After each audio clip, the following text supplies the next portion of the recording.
17세기 네덜란드 동인도 회사 소속 선박 스페르베르호, 일본 나가사키로 항해 중이던 이 배는 갑작스러운 풍랑에 휘말려 표류하게 됩니다.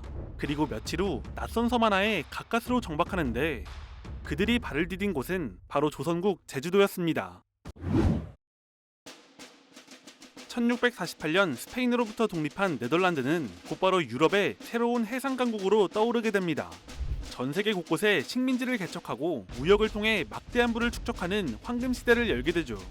그리고 이 황금 시대의 중심에는 당시 세계 최대 규모의 회사인 네덜란드 동인도 회사가 있었습니다. 네덜란드 동인도 회사는 포르투갈, 잉글랜드를 제치며 아시아 무역의 주도권을 잡았고, 심지어 다른 유럽 국가들이 일본에서 추방당하는 상황 속에서도 유일하게 일본과의 무역을 허락받았습니다. 하지만 네덜란드의 황금 시대와는 별개로 이런 성과의 이면엔 목숨을 걸고 항해를 떠나는 수많은 선원이 있었습니다. 대항해 시대 이후 유럽의 항해 기술은 크게 발달했지만 그럼에도 17세기 당시 리스본과 인도 사이를 항해한 선박 중 20% 이상이 바다에 가라앉았으니 동아시아를 오가는 동인도 회사의 선원들은 말 그대로 생사를 건 항해에 나서야 했습니다. 그리고 1653년 6월 18일 네덜란드 동인도 회사 소속 선박 스페르베르호가 일본을 향해 출항합니다. 스페르베르호의 항해는 초반까진 매우 순조로웠습니다. 7월 16일엔 타이완에 도착했죠. 하지만 평온은 오래가지 않았는데 7월 30일 타이완에서 다시 일본을 향해 출항한 뒤 다음날 저녁부터 거센 풍랑에 휘말리기 시작합니다.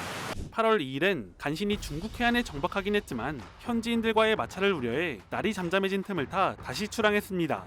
이후 상황은 더 불안정했는데 바람과 파도, 날씨가 오락가락했고 8월 12일부터 선원들은 사실상 항해를 포기, 배는 풍랑에 몸을 맡긴 채 표류하게 됩니다.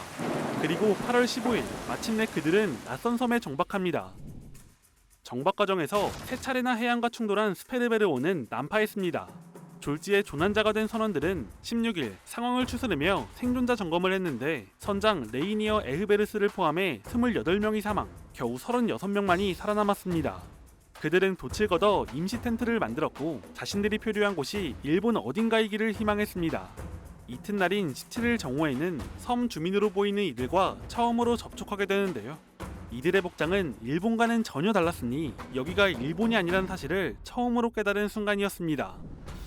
현지인들과의 소통은 쉽지 않았습니다. 언어는커녕 손짓 발짓조차 잘 통하지 않았죠. 결국 가까이 접근한 끝에 간신히 이들에게 불씨를 얻을 수 있었습니다. 그러나 안도도 잠시, 그날 저녁 무장한 현지인 약 100명이 텐트를 포위하더니 이들을 감시하기 시작합니다. 다음 날인 18일 정오 무렵엔 기병이 포함된 1000에서 2000명 규모의 병력이 이들을 에워쌌고 서기 핸드릭 하멜을 포함한 상급 선원들이 그들의 지휘관에게 끌려가게 됩니다. 지휘관에게 끌려간 하멜 일행은 몇 가지 질문을 받았지만 역시나 언어의 장벽으로 인해 제대로 답하지 못했습니다. 그저 손짓 발짓해가며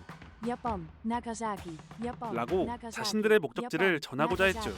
하지만 지휘관은 전혀 알아듣지 못했고 그저 독한술 몇 잔을 준 뒤 텐트로 돌려보냈습니다. 말도 통하지 않는 미지의 나라에 닿은 하멜 일행의 불안감은 엄청났습니다. 하지만 조선의 관리들은 될 수 있는 한 이들을 편하게 대했는데요. 그들은 하멜 일행의 화물을 해안으로 끌어올려주는가 하면 다음 날엔 일행이 머무는 곳으로 찾아와 그들 앞에서 화물을 훔친 자들을 처벌하고 나무나무를 엄중히 봉인했습니다. 이후 제주 목사 이원진이 이들을 불러 직접 소통했는데 언어의 장벽이 있었지만 양측 모두 서툴게나마 일본어를 할 줄 아는 사람이 있어 어느 정도의 의사소통은 가능했던 것으로 보입니다. 이원진은 이 과정에서 하멜 일행의 목적지가 나가사키라는 것을 파악했습니다. 그는 우선 왕에게 상황을 보고해야 한다며 일행에게 먹을 것을 주고 따뜻하게 묵을 곳을 정해줬으며 부상자들을 치료, 매일 외출을 허락해 몸을 씻고 빨래할 수 있도록 했습니다. 그러면서도 그는 일행과 자주 접촉해 여러 정보를 기록했고 왕의 허락이 떨어진다면 일본으로 보내줄 수 있다며 위로했다고 합니다. 하멜 일행은 이런 이원진을 높이 평가했는데 선하고 이해심이 깊으며 수도 서울에서도 높은 명망을 가진 사람이라고 기록했고 제주도민들에 대해서는 이교도인 그들은 기독교인들이 부끄러워할 정도로 우리를 극진히 대접해주었다 고 남겼습니다. 시간이 흘러 10월 29일 제주 목사 이원진은 하멜과 1등왕 회사 등을 따로 불러들입니다. 그 자리에서 하멜 일행은 붉은 수염의 한 백인 남성을 마주하게 되는데요. 이원진은 일행에게 이 사람이 어느 나라 사람인지 알겠는가? 라고 물었고 일행은 네덜란드 사람 아닌가? 라고 대답했습니다. 이에 이원진은 껄껄 웃으며 그는 조선 사람이라며 박연을 소개했습니다. 박연, 본명 얀 얀스 벨테브레이는 네덜란드 출신으로 조선에 정착한 최초의 유럽인이었습니다. 17세기 초 표류 끝에 조선에 도착한 그는 조정의 허락을 받아 귀화하고 박연이라는 이름을 얻었죠. 이 특별한 만남에 대해 하멜의 기록에는 서로의 반응이 어떠했는지 구체적인 묘사는 남아있지 않지만 목사 이익태가 남긴 지역록에는 이렇게 전해집니다. 박연과 표착한 세 사람이 오랫동안 서로를 쳐다보다가 결국 모두 슬피 울었고 박연 또한 울었다. 또 다른 기록인 석재고에는 박연이 이야기를 나눈 뒤 자기 옷깃이 다 젖을 때까지 울었다 라고 기록되어 있습니다. 같은 나라 출신의 사람들이 낯선 땅에 조우한 순간 그 감정은 상상 이상의 것이었겠지만 흥미롭게도 이들의 대화는 처음엔 매우 서툴렀습니다. 박연은 오랜 세월 동안 네덜란드어를 거의 사용하지 않았기 때문이죠. 손짓과 발짓을 동원한 어눌한 대화였지만 다행히 박연은 일행의 말을 어느 정도는 알아들었습니다. 그는 하멜 일행이 네덜란드 출신이라는 점, 그리고 타이완을 출발해 나가사키로 향하던 중이라는 사실을 확인할 수 있었습니다. 박연은 계속해서 소통하며 한 달 이후부터는 네덜란드어를 회복했다고 합니다. 박연과의 만남은 하멜 일행에게 가뭄 속 단비 같은 일이었지만 동시에 절망적인 현실도 함께 마주하게 됩니다. 대화를 통해 박연이 조선 정부의 관리 자격으로 자신들을 조사하기 위해 파견된 인물임을 알게 되었고 그로부터 조선 국왕의 허락이 있어야만 일본으로 송환될 수 있다는 사실을 듣게 됩니다. 그러나 그 가능성은 극히 낮았는데 박연 자신도 과거 일본으로 돌아가고자 간청했지만 왕은 국법상 외국인은 밖으로 나갈 수 없다며 거부됐다는 사실도 들었습니다. 결국 하멜 일행은 조선 국왕의 결정만을 기다릴 수밖에 없었습니다. 하지만 겨울이 다 되도록 조정의 답신은 오지 않았습니다. 그 사이 일행에게 가장 호의적이었던 제주 목사 이원진이 임기를 마치고 1월 한양으로 떠납니다. 그는 떠나며 일행의 사정을 조정에 전하겠다고 약속했고 가능한 한 빠른 시일 내에 송환을 요청하겠다는 뜻도 전했습니다. 이원진이 떠난 뒤 새로 부임한 목사는 이전과 달랐습니다. 부식이 중단되어 쌀, 물, 소금만으로 끼니를 해결해야 했고 작성 중이던 항해일지를 빼앗기는 등 대우는 급격히 악화되었죠. 그러던 중 1654년 5월 말 드디어 조정의 답신이 도착하면서 하멜 일행은 한양으로 압송됩니다. 6월 하멜 일행은 조선의 국왕 효종과 직접 대면하게 됩니다. 박연을 통역으로 삼아 간단한 문답이 오갔고 일행은 일본에 보내달라고 간청하는데요. 그러나 효종은 이를 허락하지 않았습니다. 일행이 조선에 평생 머물러야 하며 대신 나라에서 부양하겠다고 말했습니다. 이후 하멜 일행은 훈련도감의 국왕 호위 부대로 임명됩니다. 외국인을 국왕 호위 부대로 임명한 것은 다소 이례적인 일이지만 당시 조선은 효종 즉위 이후 북벌론이 대두되며 군사력 증강이 추진되던 시기였습니다. 실제로 하멜 일행보다 앞서 박연을 통해 나름 성과를 거둔 상태였는데 그는 훈련도감에서 근무하며 1652년 홍위포 제작에 참여, 이를 성공적으로 완성시켰습니다. 또한 이후에는 하멜 일행이 가져온 수석식총을 모방해 제작에도 성공하게 됩니다. 이처럼 당시 조선엔 남만이는 화포와 병기 제작에 능하다는 인식이 퍼져 있었고 실제로 하멜 일행 중에는 10명의 대포 기술자를 포함한 다양한 기술자들이 있었습니다. 이렇게 한양에서 월급쟁이 생활을 하게 된 하멜 일행에게 조선의 백성들은 큰 관심을 보였습니다. 양반과 고관들은 이들을 초대해 연회를 베풀며 대접했고 서민들은 그들의 주변을 기웃거리며 구경하곤 했죠. 일행의 이국적인 용모와 알아들을 수 없는 언어에 호기심을 보인 것도 있지만 이들의 생김새가 괴물처럼 생겼다거나 음료를 마실 때 코를 뒤로 돌린다는 등의 괴소문도 함께 퍼졌기 때문이었습니다. 아무튼 조선 사람들은 이들을 신기해하며 전반적으로 호의적인 태도를 보였고 하멜은 이를 회고하며 대부분의 조선인은 우리가 못생겼다고 여기지 않고 우리의 흰 피부를 부러워했다고 기록했습니다. 그러나 융숭한 대접과 호의적인 시선도 고향으로 돌아가고 싶은 일행의 마음을 달래주진 못했습니다. 일행 중 1등항에서 핸드릭 얀스와 또 다른 한 사람이 돌발 행동을 하는데 두 사람은 숲에 숨어있다가 조선에 방문한 청나라 사신단이 나타나자 그 앞으로 뛰어들었습니다. 그러면서 조선 관복을 벗고 속에 입고 있던 네덜란드식 의복을 보여주며 자신들은 조선인이 아니란 사실을 알렸는데요. 이것은 청나라 사신을 통해 중국으로 넘어가 네덜란드 동인도 회사와 접촉하기 위함이었습니다. 하지만 이후 조선 정부는 사신에게 뇌물을 써 이를 무마했고 뛰어들었던 두 사람은 감옥에 수감되어 옥사합니다.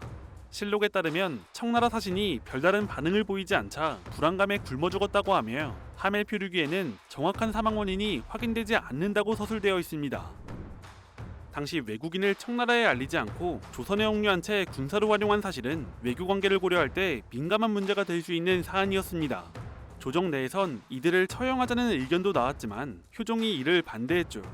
결국 조정은 일행을 한양에서 멀리 떨어진 전라도 강진 병영으로 이송하는 결정을 내립니다. 강진 병영으로 유배된 하멜 일행의 대우는 이전과 달랐습니다. 죄인의 신분이었기 때문에 그들을 감독하던 전라병사가 누구냐에 따라 처우가 달라졌죠. 관대한 병사는 식량을 지원하거나 텃밭을 일구는 것을 허락해주기도 했고, 심지어 부산까지의 여행을 허락하거나 스페르베르호의 화물을 일부 돌려줘 생활비로 활용할 수 있도록 돕는 경우도 있었습니다.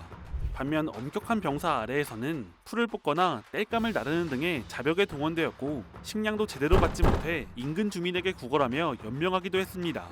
그럼에도 불구하고 이들은 작은 정원이 갖춰진 집에서 생활하며 고을 사람들과도 대체로 잘 어울려 지냈습니다. 하멜 표류기에는 일부 병사를 제외하면 이 기간 만난 조선 사람들의 모습을 따스하게 그리고 있습니다.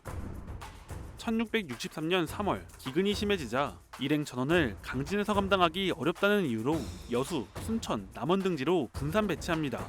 그로부터 3년 뒤인 1666년 9월 여수와 순천에 있던 일부가 탈출을 감행합니다. 그들은 장사를 한다며 조선인 어부에게 2배의 값을 치르고 배를 구입한 뒤 일본으로 향했고, 8일엔 고토열도에, 13일엔 나가사키에 도착했습니다. 이후 간단한 조사를 거쳐 네덜란드 동인도 회사에 인계되었고, 1668년 7월 20일 암스테르담에 도착, 13년 만에 고국의 땅을 다시 밟게 됩니다. 하멜은 13년이란 억류 생활을 글로 남겼습니다. 역사적 사명감 때문은 아니었습니다. 조선에 억류돼 있는 동안 받지 못한 임금을 회사에 청구하기 위한 보고서의 성격이었죠. 이 보고서를 바탕으로 출판된 책이 하멜 표류기인데, 당시 모험담이 유행하던 유럽 사회에서 큰 인기를 끌었습니다. 책에는 단순한 체험담을 넘어 조선의 지리, 행정, 사회, 경제에 대한 다양한 정보가 함께 담겼습니다. 예를 들어 조선 국왕의 권위는 청나라의 승인을 받아야 하나 절대적이라는 것, 봉건 영주가 존재하지 않고 국왕이 직접 수령과 암행어사를 파견해 지방을 관리하는 체계, 승려는 존경받지 못하고 백성들은 이교를 믿지만 국가에 더 충성한다는 것, 이외에도 지형적 특성, 은과 곡물 중심의 유통구조, 양반과 평민 간의 생활 차이 등도 상세히 언급되었습니다. 하지만 책이 여러 판본으로 번역 출간되면서 사람을 잡아먹는 악어가 등장하는 등 과장된 묘사가 붙으며 하멜 표류기의 사료적 가치를 일부 훼손하기도 했는데요. 그럼에도 불구하고 처음으로 조선을 유럽에 구체적으로 소개했다는 점에서 역사적 가치가 크다는 사실은 분명합니다. 출간 이후 동인도 회사는 일본을 통해 나머지 8명의 송환을 요청합니다. 조선은 이를 받아들여 7명을 돌려보냈고 1명은 끝내 돌아오지 않았습니다. 그가 누구였는지 확실치 않지만 후대 연구자들은 요리사 얀 클라선일 가능성이 높다고 보고 있으며, 그가 조선에 정착했거나 사망했기 때문일 것으로 추정합니다. 한편 동인도에서는 이 기회를 계기로 조선과의 교역을 시도하기도 했습니다. 사실 17세기 초부터 교역을 시도하려 했지만 하멜 일행의 귀환이 결정적 계기가 되었죠.